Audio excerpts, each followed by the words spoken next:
3 टप्प्यामध्ये फक्त बोलणार आहे मी. त्यातला एक टप्पा झालेला आहे. त्याचा पहिला टप्पा होता मोदीजींची पहिली 5 वर्ष. त्या टप्प्यावरती जे बोलायचंय ते 2019 साली बोलून गेलोय.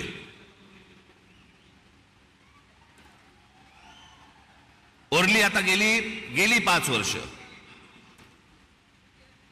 मला असं वाटतं आता देवेंद्रजी, मुख्यमंत्री अजितदादा, इतर सर्वांनी, उद्धव ठाकरे, शरद पवार आणि इतर सर्व माणसांवरती वेळ घालवला. मला असं वाटतं त्यांच्यावरती बोलायची गरज नाही. जे सत्तेतच येणार नाहीये त्यांच्याबद्दल आपण का बोलतो?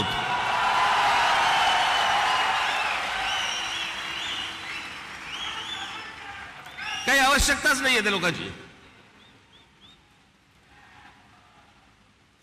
मला असं वाटतं की अनेक अशा योजना ज्या गेल्या 5 वर्षामध्ये झाल्या, मी त्या दिवशी माझ्या सभेमध्ये म्हटलं होतं, टीकेच्या वेळेला टीका, समर्थनाच्या वेळेला समर्थन, प्रशंसेच्या वेळेला प्रशंसा. पण काही गोष्टी अशा आहेत की जे माझ्या आता गेल्या काही सभांमधून मी उद्धृत केल्या की 90च्या दशकामध्ये जे एक प्रकरण घडलं सगळ्यात मोठं, ते म्हणजे बाबरी मशिदीचं. हजारो कारसेवक तिकडे उत्तर प्रदेशमध्ये गेल्यावरती तिथे मुलायमसिंग यादवच्या लोकांनी, पोलिसांनी तिकडे आमच्या कारसेवकांना ठार मारले, शरयू नदीमध्ये प्रेत फेकून दिली. ते चित्र काही माझ्या डोळ्यासमोर कधी गेलं नाही. आणि ज्यावेळेला बाबरीचा ढाचा पडला त्याच्यानंतर ते राम मंदिर बनवू मनात असं आलं होतं की कधी हे बनणार नाही बहुधा. पण मोदीजी, मी आपल्याला खरोखर धन्यवाद देतो की आपण होतात म्हणून ते राम मंदिर होऊ शकलं.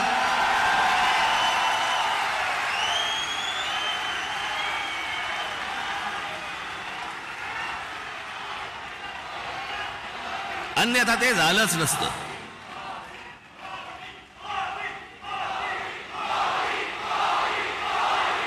जेव्हापासून मी पूर्वीचा इतिहास, भारताचा स्वातंत्र्य नंतरचा इतिहास, जेव्हापासून बघतोय तेव्हापासून एक गोष्ट कानावरती पडायची सगळ्या बाजूनी, या देशातलं 370 कलम काश्मीरमधलं रद्द झालं पाहिजे. इतक्या वर्षात जी गोष्ट होऊ शकली नाही ती नरेंद्र मोदीजींनी त्यांच्या पंतप्रधान पदाच्या कारकिर्दीमध्ये ती करून दाखवली. आज त्याच काश्मीरमध्ये जाऊन तुम्ही जमीन घेऊ शकता, जागा घेऊ शकता. तो एक भारताचाच एक भाग आहे हे आत्ता सिद्ध झालं.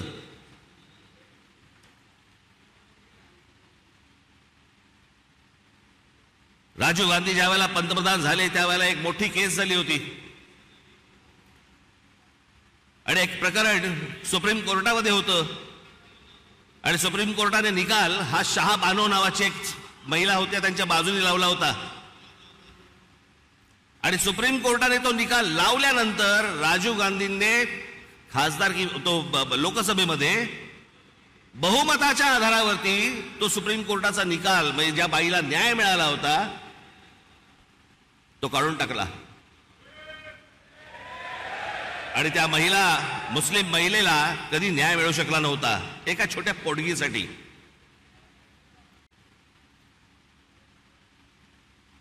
पण मोदीजींनी ती एक गोष्ट करून दाखवली की तो ट्रिपल तलाक तो कायदाच रद्द करून टाकला. आणि हिंदुस्थानातल्या सगळ्या जेवढ्या मुस्लिम महिला आहेत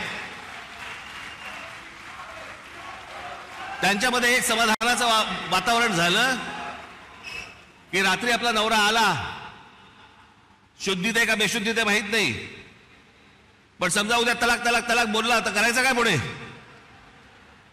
पण तो विषयच बंद करून टाकला. मला असं वाटतं की हे अनेक गोष्ट, अन्नधान्य पुरवण्यापासून, लस देण्यापासून अनेक गोष्टी झाल्या. पण मी या सगळ्या गोष्टींना सर्वात धाडसी निर्णय मानतो. ही गोष्ट करून घेणं, इतकी वर्ष जी होऊ शकली नाही ती गोष्ट मला असं वाटतं करून घेणं, हे मला असं वाटतं की सगळ्यात महत्वाची गोष्ट आहे असं मला वाटतंय. अनेक योजना राबवल्या गेल्या अनेक वर्षांमध्ये. आज मोदीजी, मी फक्त आपल्या समोर उभा आहे पुढच्या 5 वर्षासाठी.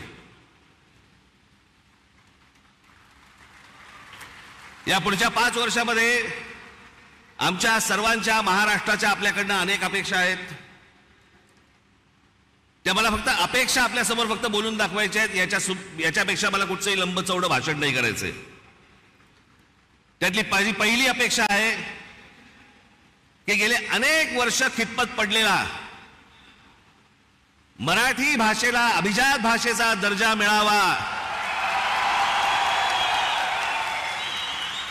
ही गोष्ट आपण पंतप्रधान झाल्यानंतर मराठीला तो सन्मान मिळेल अशी मी मोदीजींकडे अपेक्षा व्यक्त करतो आणि ती होईल, तितक्याच धाडसाने ती होईल अशी मला खात्री आहे.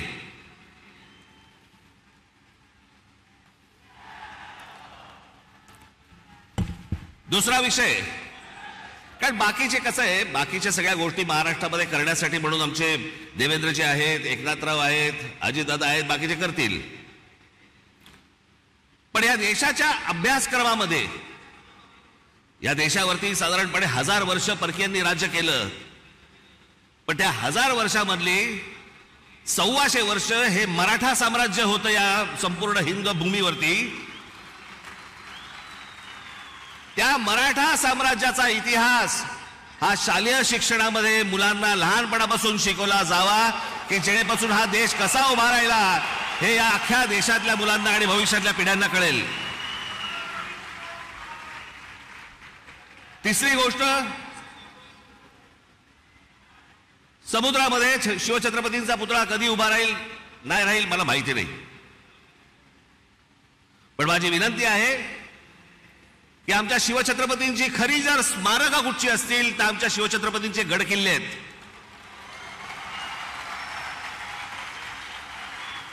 आणि या गडकिल्ल्यांना पूर्वीचं ऐतिहासिक वैभव प्राप्त करून देण्यासाठी म्हणून आंतरराष्ट्रीय दर्जाची एक समिती नेमावी. भविष्यातल्या येणाऱ्या पिढ्यांना, या देशातल्या पिढ्यांना कळेल की आमचा राजा कोण होता आणि त्याने काय इतिहास गाजवला हे त्या आमच्या गडकिल्ल्यांवरनं कळेल. याच्यासाठी म्हणून आपल्याकडनं गोष्ट व्हावी अशी माझी अपेक्षा आहे.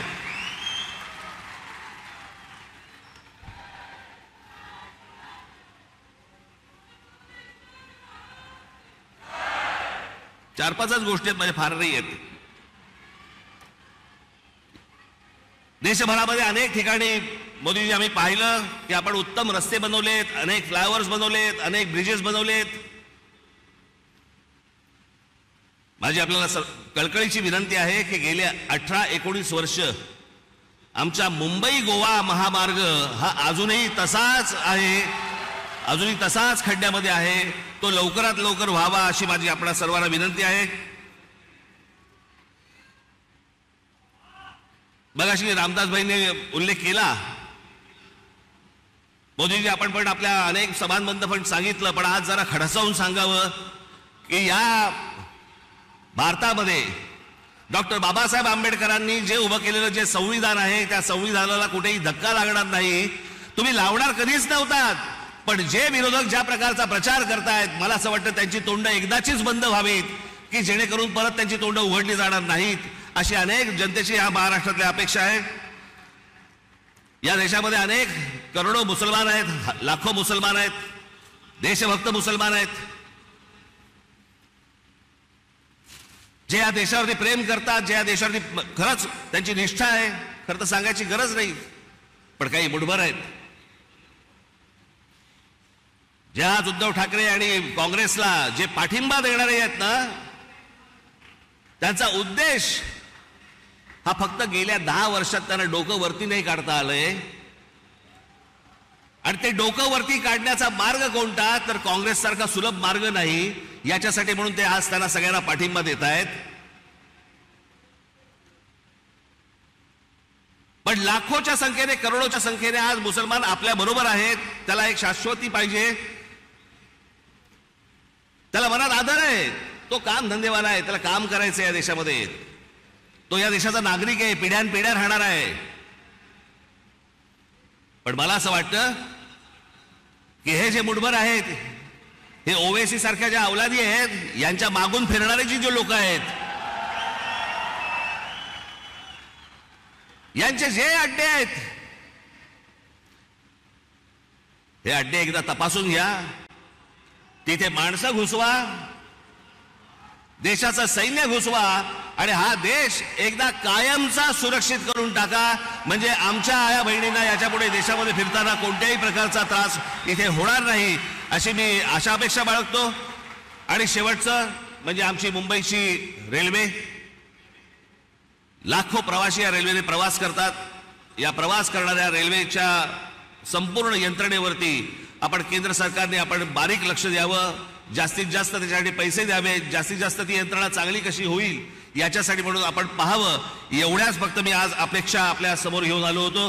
बाकी भविष्यातल्या येणारा हिंदुस्थान हा आपल्या हातून उत्तम पद्धतीने मोठा हो, जगात मोठा हो, घडो, ही एक आशा अपेक्षा बाळगतो आणि आपल्या सर्वांची मी रजा घेतो. धन्यवाद. जय हिंद, जय महाराष्ट्र.